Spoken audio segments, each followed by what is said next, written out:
Semi-well-adjusted despite literally everything.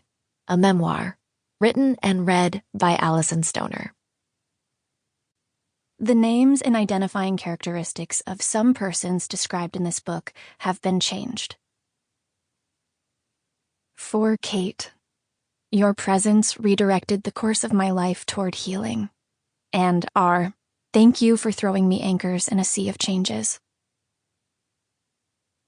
When society is not equipped to hold an accurate mirror up to you, you end up interpreting your reflection according to available lenses, structures, and terminology. But they're often wrong and misleading, or worse, harmful. Janara Nieringberg, Divergent Mind, thriving in a world that wasn't designed for you. Author's note. This audiobook is based on true events as I experienced them. The themes and insights explored reflect my perspective at the time of writing and will continue to evolve and expand as I do.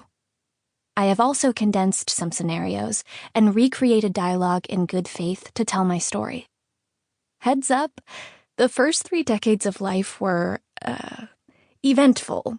Several potentially triggering topics will be covered, including descriptions of child abuse, addiction, eating disorders, domestic violence, mental illness, rape, gun violence, religious extremism, surgery, body modification, homophobia, fat phobia, grief, and microaggressions, as well as mentions of suicidal ideation, suicide, death, and general trauma. Please check in with yourself when listening. If anything feels unmanageable, pause and focus on grounding your mind and body into a place of safety. If you are experiencing suicidal thoughts or a crisis, please reach out to the Suicide and Crisis Lifeline at 988 in the USA, or text HOME, that's HOME, to the Crisis Text Line at 741-741 in the USA. For TTY users, use your preferred relay service or dial 711, then 988. Seeking help is a brave step. There are people and organizations ready to support.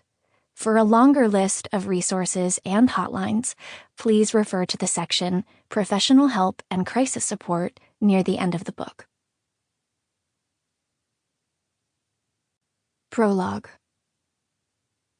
2 hot-blooded Arabian horses ripped into the arena. I trembled from the center mound as they ravaged 5 buckets of hay.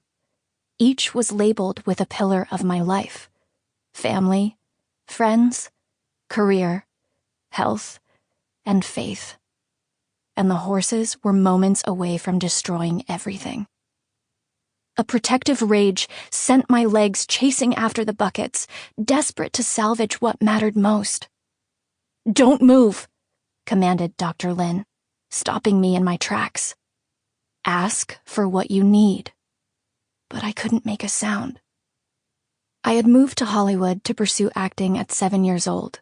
The city had lured my mom and me as the nexus of filmmaking, but it disguised a harsh reality. I spent the next 10 years of my childhood stifling abuse under a picture-perfect facade. By 17, my body couldn't uphold the lie anymore. 15 pounds underweight, I collapsed on the floor in a cold sweat and admitted myself to a rehab center for teens. I was 8 weeks into treatment when Dr. Lin organized an equine therapy session about the danger of silent suffering. If I didn't learn to communicate my struggles and advocate for myself, I stood little chance of recovering from a fatal illness. But after a lifetime of denying my own needs and being controlled by industry executives, I was wary of trusting anyone, including myself. "Use your words, Alyson," Dr. Lin hammered, studying me behind her clipboard with a mix of expectation and concern.